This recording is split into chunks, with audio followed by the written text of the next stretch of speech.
What's going on, y'all, and happy Friday the 13th. I hope everybody out there is feeling fantastic. So let's go ahead and jump off in this video, and I want to talk about this Diddy situation. But before we get there, I do want to bring up something that has been brought to my attention.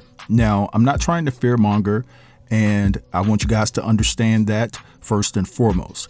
But I think I would be remiss if I didn't mention this and I had this information at my disposal. So I was contacted by somebody that's close to the Diddy trial, and they informed me that there's word out there that there are a lot of YouTubers out there, bloggers and things of that nature, that are being targeted and they don't even know it by people that are close to Diddy. I want you guys to be extremely careful out there. Like I said, I'm not trying to fearmonger. I put this on my mother's grave. I'm not trying to be dramatic or make people panic and things. That's not where I'm coming from. I just would feel bad if something were to happen and I had this information at my disposal and I didn't say nothing about it. So be mindful who you give your information to. Everybody out there is not looking to connect and network and things of that nature. They're just trying to find out information about you, okay? Where you're from, where you stay, where you live. Any information that they can get from you, they're reporting it back to Diddy's camp. That's what I've been told. And this comes from a strong individual that's close to the Diddy trial. Also, allegedly, there was someone that used to work for Diddy that almost got clipped, and that particular person didn't know it. It was brought to my attention that this person that used to work for Diddy was followed, and the person noticed that they were being followed. And I'm surprised that they haven't talked about that publicly. They talk about everything else, but I'm just saying I want everybody to be careful out there, especially on the last day of the trial. That's what was specifically told to me. Be careful out there. These people are not your friends. They're just trying to get information from you to basically set you up in the long run, especially if Diddy beats this trial. And so I just thought that I would share that with you guys because I just could not live with that on my conscience. If something were to happen to someone and I didn't say a damn thing about it, that would definitely be uncharacteristic of me. That would be disrespecting my mother. She raised me right from wrong, and I just felt like that it's the right thing to do.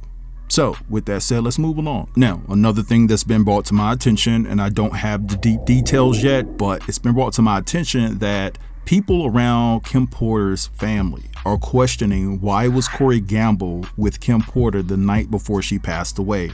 There seems to be this identical sentiment between a lot of people in all parties that were close to Kim Porter that Corey Gamble is suspect in this scenario. I'm just keeping it real. I've been told that people are questioning the true connection between Kim and Corey in the first place. They didn't understand the friendship dynamic anyways. And I'm told that there's substantial evidence that Corey texted Kim Porter the night before she passed. And it's been said that Corey was inquiring about coming over to see her. I guess he was trying to support her. She was sick and things of that nature, just trying to be a friend to Kim Porter. Now, I do know one thing. I know the next morning Kim Porter passed away, and guess who's one of the first individuals on the scene? That would be Corey Gamble. Now, I've also been told that Kim's hometown friend and super producer Dallas Austin also had questions about Corey Gamble being around Kim around the time of her passing. He found it strange and odd. That is what was expressed to me. This is all alleged information. I can't confirm or deny. I'm just telling you what was told to me, all right? But anyway, let's move along because we do have a few updates as it pertains to the Diddy trial. You have a Jane Doe that refused to testify. Also, juror number 6 is causing some issues in the courtroom, and the judge is considering moving this particular person. I'm hearing that he's an African-American male, and his gestures and mannerisms seem to be a problem for the court because it's obvious that he's siding with Diddy. And also, allegedly, Kanye and his wife showed up to court yesterday morning. So I want you guys to check out these few updates, and then I'll be back to close the video. All right, y'all, I am back really quick. I just went live. If you haven't already, please check out my YouTube. This is breaking news in the Diddy federal trial. Week 5, day 22, Jane Doe is refusing to testify. I don't know what's going to happen. I don't know if the government can force her, but she got the job done. You know, Diddy has the saying, keep it moving, get on your job because I'm on mine. And it seems like she understood the assignment. Yesterday I came in, I told you she was combative. She was somewhat refusing to testify. The judge had to reprimand her over 3 times to give straight and direct answers. She gave him a very nasty look, as if I am the HBIC. And today she stood 10 toes down and she said what the hell she said. As of now, 10:15 Eastern Standard Time, Jane Doe has refused to take the witness stand. I will come back and update you. Guys, hot exclusive right here for you first. Kanye West was in the building this morning.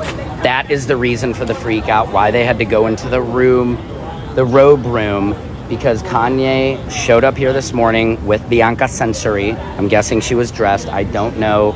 I know they arrived at Newark Airport last night at 9:30 p.m. This is intense. Kanye was here. They had that whole big meeting because the government was like, he cannot come up here. He will sway the jury to be on the Ye side. I mean, I'm not down with Ye. I'll put that out here now. I'm a Jewish man, so all the stuff he's doing, there's no way I can ever get down with that. But wow, Kanye was here, and Kanye, this is probably the first club that he was kicked out of, a federal court building. Go figure. Kanye thought he was going to show up, man, and, you know, just give him a little Yeezy. He thought he was going to go a little cray on him, you know, like blinking, blinking, blinking, right? You know what I mean? This is crazy. Block is so hot.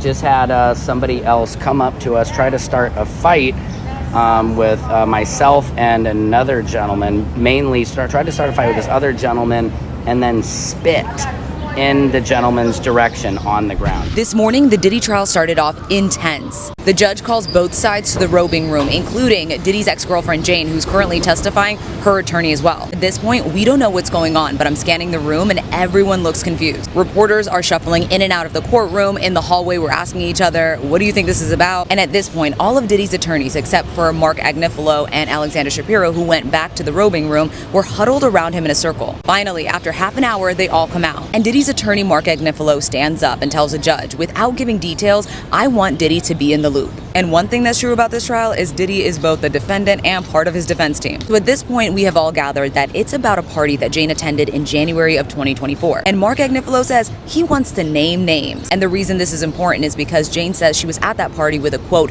very successful rapper. And the prosecutor says absolutely not. This is just an attempt to harass and intimidate the witness. But Mark Agnifilo says no. If this is truly a public trial, then we need to name names so that if anyone out there is watching and has information, they can come forward. Jane testified that she and Diddy were on a break in January of 2024 when this rapper invites her to go to Vegas for his girlfriend's birthday. She flew there on his private jet. She says they went to a play, then to a birthday dinner, and then to the strip club. Now, through the defense's questioning, we find out that he is a very successful rapper who knows Diddy well, who is very close to Diddy and recorded with him. At this point, all of us in the courtroom are trying to solve this like a riddle. Now, at this birthday dinner, Jane says that she runs into Anton, who's one of the entertainers that she and Diddy regularly use. Diddy's attorney, Tenny Garagos, asked her if anyone thought it was awkward that they already knew each other. Jane, in her soft, matter-of-fact voice, said, no. Jane says the rapper then invites her to a party at the Encore Hotel. When she arrives, she sees Anton on the bed having another woman, and everybody is standing around, about 7 to 8 people watching them. Now, when Jane first told the story during direct, she told the government that she wasn't doing anything. But then Tenny Garagos brought up an earlier statement that Jane gave the government where she said that she was dancing around and then decided to flash her bra. Tenny asked Jane, who instructed you to do that? And Jane says, no one. I was just in the moment. Tenny then brought up that Jane testified that she had a flirtatious exchange with the rapper. So Tenny asked, what did the rapper say when you flashed?